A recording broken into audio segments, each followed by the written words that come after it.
அனைவருக்கும் வணக்கம் மக்களே, வணக்கம். சற்று முன் கிடைத்திருக்கக்கூடிய ஒரு மிக மிக முக்கியமான செய்தி ஒன்று வெளியாகியுள்ளது. சற்று முன் திமுக எம்பி கைது சிக்கி 2500 கோடி சிக்கனதாக ஒரு செய்திகள் வெளியாகிருக்கு. இந்த நிலையில் அமலாக்கத்துறை அதிரடி காட்டியிருக்காங்க. இதை பற்றி தான் இந்த வீடியோவில் நம்ம முழுமையாக பார்க்க போகிறோம். அதுக்கு முன்னாடி நம்ம சேனலுக்கு இப்போ தான் முதல் முறையாக வந்திருக்கீங்க அப்படின்னா மறக்காமல் நம்மளுடைய சேனலை சப்ஸ்கிரைப் பண்ணிக்கோங்க. வாங்க வீடியோக்குள்ளே போகலாம். பார்த்திங்கன்னா தமிழகத்தில் ஏற்கனவே கொள்ளைகளும் நிறைய நடந்துகிட்டு இருக்குது. இந்த நிலையில் திமுகவுடைய எம்பிகள் பார்த்திங்கன்னா கொள்ளைகளை நிறைய ஈடுபட்டு வராங்க இல்லையா. இந்த நிலையில் ஏற்கனவே திமுக எம்பி முன்னாள் எம்பி ஜெகத் ரக்ஷன் அவர்கள் ஏற்கனவே பார்த்திங்கன்னா போன வருட காலத்திலே சிக்கியிருந்தார் இல்லையா. ஒரு பெரிய திமுகவுடைய ஒரு பெரிய பினாமி அப்படின்னா ஜெகத் ரக்ஷன் அவர்கள் தான் திமுகவுடைய பெரிய பினாமியாக இருக்கார்.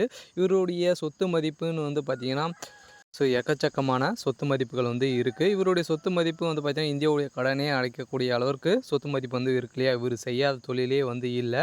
இருந்தாலும் இவருடைய சொத்து மதிப்புகளை சிங்கப்பூரில் முறைகேடாக ரிசர்வ் பேங்க் முடக்கணும் அப்படின்ற மாதிரி வழக்குப்பதிவு செஞ்சுருந்த நிலையில்தான் சிங்கப்பூரில் சட்டத்துக்கு விரோதமான சொத்துக்கள் சேர்த்ததாக செய்திகள் வெளியேறிச்சு இல்லையா. இந்த சொத்துக்களாக சிங்கப்பூரில் இருக்கக்கூடிய 289 கோடி சொத்துக்கள் மதிப்பு முடக்கியிருக்காங்க. இந்த நிலையில் மீண்டும் இவருடைய வீடுகளில் ஒரு சம்மந்தப்பட்ட கல்வி நிறுவனம் இவர் செய்யாத தொழிலே இல்லையா. அனைத்து நிறுவனங்களிலும் இவருக்கு ரெய்டுகள் மீண்டும் நடத்தணும் அப்படின்ற மாதிரி சொல்லியிருந்த நிலையில் தான் இவருடைய சம்மந்தப்பட்ட உறவினர்கள் வீட்டில் பார்த்திங்கன்னா ஒரு 2500 கோடி சிக்கனதாக ஒரு செய்திகள் வெளியே இருக்குது. இந்த நிலை ஏற்கனவே 10 நாட்கள் கொண்ட டீம் ஒர்க் பண்ணியிருந்தாங்க இல்லையா. மீண்டும் பார்த்திங்கன்னா ஒரு 5 நாட்களை எக்ஸ்டெண்ட் பண்ணி மீண்டும் சோதனையில் ஈடுபட போகிறதாக ஒரு செய்திகள் வெளியே இருக்கும் நிலையில்தான் திமுகவுடைய எம்பிகள் அனைவருமே பெரும் கதி கலைங்க போய் இருக்காங்க இல்லையா. இப்போ முதல்வர் ஸ்டாலின் அவர்கள் வெளிநாடு பயணம் தொழில் ரீதியாக போயிருக்காரு.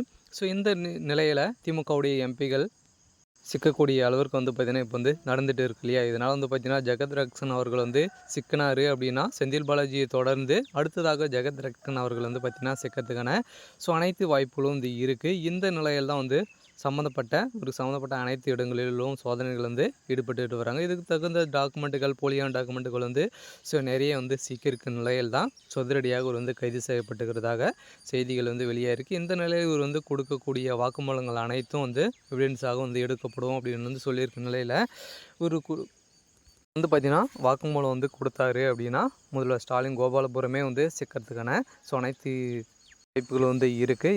இருந்தாலும் என்ன நடக்க போகுது அப்படின்றத நம்ம வெயிட் பண்ணி பார்க்கலாம். இது மாதிரி அரசியல் சார்ந்த நிகழ்வுகளை தெரிஞ்சுக்கணும் அப்படின்னா மறக்காமல் நம்மளுடைய சேனலை சப்ஸ்கிரைப் பண்ணிக்கோங்க. தேங்க்யூ.